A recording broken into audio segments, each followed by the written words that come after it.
அபூர்வமான கிரியை. கால் நீட்ட படுக்கை நீளம் போதாது, மூடிக்கொள்ள போர்வையின் அகலமும் போதாது. கர்த்தர் தமது கிரியையாகிய அபூர்வமான கிரியையை செய்யவும், தமது வேலையாகிய அபூர்வமான வேலையை நிறைவேற்றவும் அவர் பெராத்சீம் மலையிலே எழும்பினது போல எழும்பி, கிபியோனின் பள்ளத்தாக்கில் கோபம் கொண்டது போல கோபம் கொள்வார். இப்பொழுதும் உங்கள் கட்டுகள் பலத்து போகாதபடிக்கு பரியாசம் பண்ணாதிருங்கள். தேசம் அனைத்தின் மேலும் நிர்ணயிக்கப்பட்ட சங்காரத்தின் செய்தியை சேனைகளின் கர்த்தராகிய ஆண்டவராலே கேள்விப்பட்டிருக்கிறேன். கர்த்தரை பரியாசம் பண்ணுகிறவர்கள் மீது வாதை புரண்டு வரும். அப்போது பரியாசக்காரரின் ஆறுதல்களும் நம்பிக்கைகளும் அவமாய் போகும். அவர்கள் எதை நம்பினார்களோ அது அவர்களுக்கு உதவி செய்யாது. கால் நீட்ட படுக்கை நீளம் போதாது என்றும், மூடிக்கொள்ள போர்வையின் அகலமும் போதாது என்றும் ஏசாயா சொல்லுகிறார். பரியாசக்காரர்கள் தங்களை தாங்களே சுருக்கிக் கொள்ள வேண்டும். காலை நீளமாய் நீட்டுவதற்கு பதிலாக மடக்கி படுத்துக் கொள்ள வேண்டும். கர்த்தருடைய பிள்ளைகளின் எல்லைகள் விஸ்தாரமாகும், சத்துருக்களின் எல்லைகளோ சுருங்கும். கர்த்தர் பரியாசக்காரர் மீது தம்முடைய நியாய தீர்ப்பை கொடுப்பார். அவர்களோடு வழக்காடுவார். கர்த்தர் தமது கிரியையை செய்வார், தமது வேலையை நிறைவேற்றுவார்.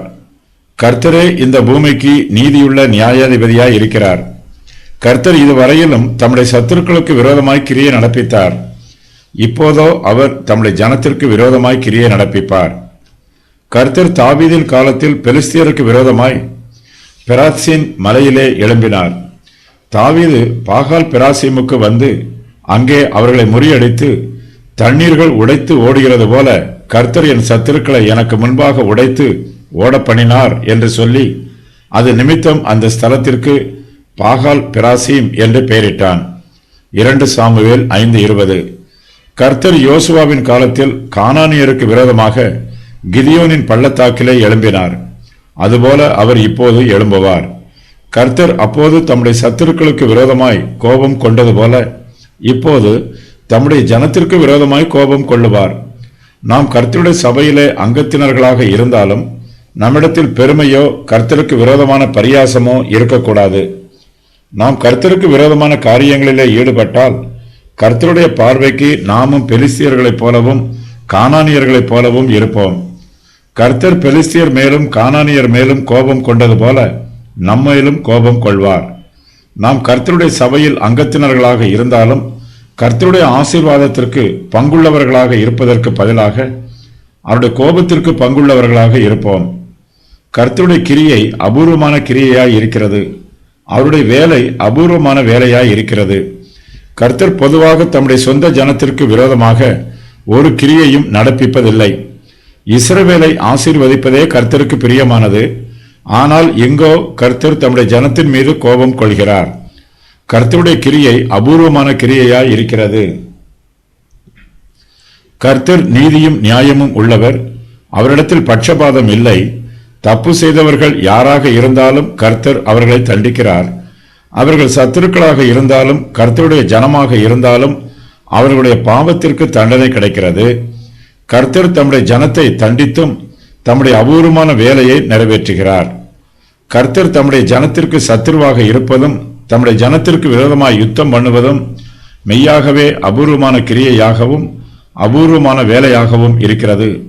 அவர்களோ கலகம் பண்ணி அவருடைய பரிசுத்த ஆவியை விசனப்படுத்தினார்கள். அதனால் அவர் அவர்களுக்கு சத்துருவாய் மாறி அவரே அவர்களுக்கு விரோதமாய் யுத்தம் பண்ணினார். ஏசாயா 63:10. ஏசாயா தீர்க்கதரிசி இந்த சம்பவங்களை எல்லாம் சொன்ன பின்பு கர்த்தருடைய ஜனத்திற்கு ஆலோசனை சொல்லுகிறார். இப்பொழுதும் உங்கள் கட்டுக்கள் பலத்து போகாதபடிக்கு பரியாசம் பண்ணாதிருங்கள் என்று யூதாவின் ஜனங்களை எச்சரிக்கிறார். கர்த்தருடைய வார்த்தை அவர்களை கண்டிக்கும் போது அவர்கள் கர்த்தருடைய வார்த்தையை பரியாசம் பண்ணக்கூடாது. கர்த்தருடைய நியாய தீர்ப்பு அவர்கள் மீது வரும்போது அவர்கள் கர்த்தருடைய நியாய தீர்ப்பையும் பரியாசம் பண்ணக்கூடாது. யூதாவின் புத்திரர் கர்த்தருக்கு பயப்படுகிறவர்களாய் இருக்க வேண்டும். அவருடைய வார்த்தைக்கும் பிரமாணத்திற்கும் கீழ்ப்படுகிறவர்களாகவும் இருக்க வேண்டும். கர்த்தரை பரியாசம் பண்ணுகிறவர்களாய் இருக்கக்கூடாது. அவர்கள் கர்த்தரை பரியாசம் பண்ணினால் அவர்களுடைய கட்டுக்கள் பலத்து போகும். கட்டுக்களை அவிழ்ப்பது சிரமமாய் இருக்கும். அவர்கள் இப்போது பாவத்தின் கட்டுகளில் கட்டப்பட்டிருக்கிறார்கள். இந்த கட்டுக்கள் பலத்து போகும்போது அவர்களால் பாவத்தின் பிடியில் இருந்து தப்பித்துக் கொள்ள முடியாமல் போய்விடும். பாவம் அவர்களை ஆளுகை செய்யும். பாவத்தின் சம்பளம் மரணம். யூதாவின் புத்திரர் தேவனுடைய நியாய தீர்ப்புகளினாலும் கட்டப்படுவார்கள். அவர்களால் தேவனுடைய நியாய தீர்ப்புக்கு தப்பிக்கவே முடியாது. கர்த்தருடைய கண்களில் அவர்களுக்கு தயவும் கிருபையும் இரக்கமும் கிடைக்காமல் போய்விடும். கர்த்தர் தங்களை எச்சரிக்கும் போது அவர்களுடைய எச்சரிப்பின் வார்த்தைகளை பரியாசம் பண்ணக்கூடாது. தெய்வீக தண்டனை தங்களை திருத்துவதற்காகவும் தங்களுடைய நன்மைக்காகவுமே தங்கள் மீது வருகிறது என்பதை புரிந்து கொள்ள வேண்டும். கர்த்தருடைய சித்தத்தை உணர்ந்து கொள்ள வேண்டும்.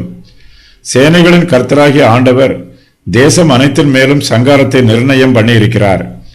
கர்த்தருடைய தீர்மானத்தின் பிரகாரமாகவே தேசத்தின் மீது அழிவு வருகிறது. அவருடைய சித்தத்தின் பிரகாரமாகவே தேசத்தின் ஜனங்கள் மீது வாதை வருகிறது. கர்த்தருடைய தீர்மானத்திற்கும் சித்தத்திற்கும் யாராலும் எதிர்த்து நிற்கவும் முடியாது, யாராலும் தப்பிக்கவும் முடியாது. யூதாவின் புத்திரர் மரணத்தோட உடன்படிக்கை பண்ணினாலும் பாதாளத்தோட ஒப்பந்தம் பண்ணினாலும் பொய்யை தங்களுக்கு அடைக்கலமாக்கி கொண்டாலும் மாயையின் மறைவிலே வந்தடைந்திருந்தாலும் அவர்களாலும் சங்காரத்திற்கு தப்ப முடியாது. இது சேனைகளின் கர்த்தராகிய ஆண்டவர் நிர்ணயித்திருக்கிற சங்காரம். ஏசாயா இந்த சங்கார செய்தியை ஆண்டவராலே கேள்விப்பட்டு யூதாவின் புத்திரருக்கு தீர்க்க தரிசனமாய் சொல்லுகிறார். எருசலேமின் நம்பிக்கை அற்றுப்போகும். அவர்கள் நியாய தீர்ப்பில் இருந்து தப்பித்துக் கொள்வதற்கு மனுஷரையும் புற ஜாதியாரையும் நம்புகிறார்கள். அவர்களுடைய நம்பிக்கை அவர்களுக்கு வீணாக இருக்கும். யூதாவின் மீது வரும் நியாய தீர்ப்பு அபூர்வமான கிரியை என்று இங்கு அழைக்கப்படுகிறது. கர்த்தர் தம்முடைய சத்துருக்களை அழிக்காமல் தம்முடைய ஜனத்தையே அழித்து போடுகிறார். ஆகையினால் இது அபூர்வமான கிரியையாக இருக்கிறது. தாவீது கிபியோனின் பள்ளத்தாக்கில் பெலிஸ்தர் மீது வெற்றி கொண்டார். யூதாவின் ஜனங்கள் பரியாசம் பண்ணக்கூடாது என்று ஏசாயா எச்சரிக்கிறார். ஏனெனில் யூதா தேசத்தின் மீது கர்த்தருடைய சங்காரம் நிர்ணயிக்கப்பட்டிருக்கிறது. ஆக்கினையில் இருந்து யாரும் தப்ப முடியாது. ஆகையினால் தன்னுடைய சத்தத்திற்கு செவி கொடுக்குமாறு ஏசாயா யூதாவின் ஜனங்களுக்கு கூறுகிறார்.